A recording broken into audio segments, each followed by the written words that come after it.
Essentially, the origins of trench warfare lay in the failure of the German offensive against France in 1914. The decision to dig in, to defend what they had, the Allies' attempt to break the German line failed, and they also dug in. And we find this happening at the Battle of the Aisne in September-October 1914, and at the Battle of First Ypres too in October-November 1914. And gradually, with the concentration of men and guns in Flanders, room for manoeuvre ceases. There's attempts to outflank which fail, and eventually you get a line of fieldworks or field fortifications, as the experts then call them, going from Nieuport in Belgium down to the Swiss border. This is essentially the Western Front. The decisive theatre of operations was the Western Front because of the density of men, the concentration of forces there, and thus attempts to go round to defeat the enemy. We have other fronts developed. So we have a front in Gallipoli. Churchill decided that perhaps the way to beat siege warfare in France was to go around the back and defeat the German ally Turkey in Gallipoli. There we have developments in trench warfare, a very intimate style of trench warfare, men concentrated on the peninsula, very close to their enemy, in trench systems which really mirrored the systems that were developing in 1915 in France.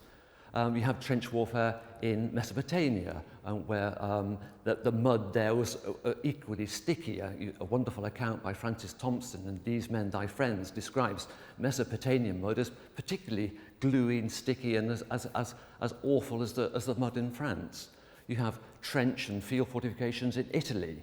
There, the landscape and the terrain was quite different to the Western Front, or even the Western Front varied, but there you have a lot of rock and different soil structures, and men would hew trench systems, field fortifications, out of rock. If you were in a particularly wet area, there with poor drainage in the trench itself, you would be enduring wet feet for 3 days, at least in the front line, 3 days in support, and wetness brings cold brings illness, but it's quite remarkable that even though conditions could be, by our civilian and comfort standards today, appalling, many writers remark on how rare the common cold was amongst the serving soldiers.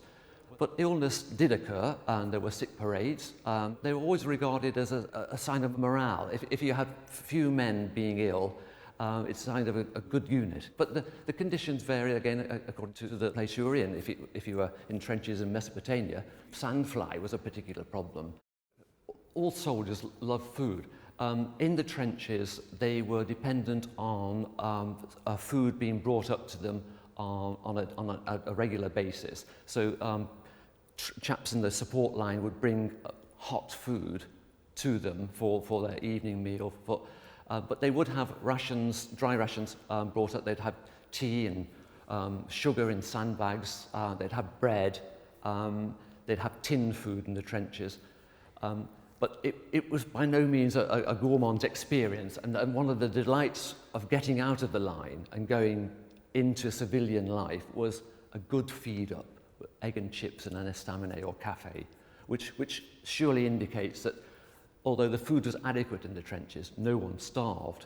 No one was madly in love with an army biscuit. It had to be soaked for quite a long time. In theory, men were allocated times to sleep, but in practice, the actual events of the day sometimes precluded that possibility. Again, going back to a wonderful account of life in the front line, Bernard Adams, a book published in 1917, he describes to his parents the routine of a day, where he records very little sleep, although it's down in his list to do, basically because you couldn't predict when a mine might go up and disturb your slumbers, or whether you'd be called in to intervene in a bit of work.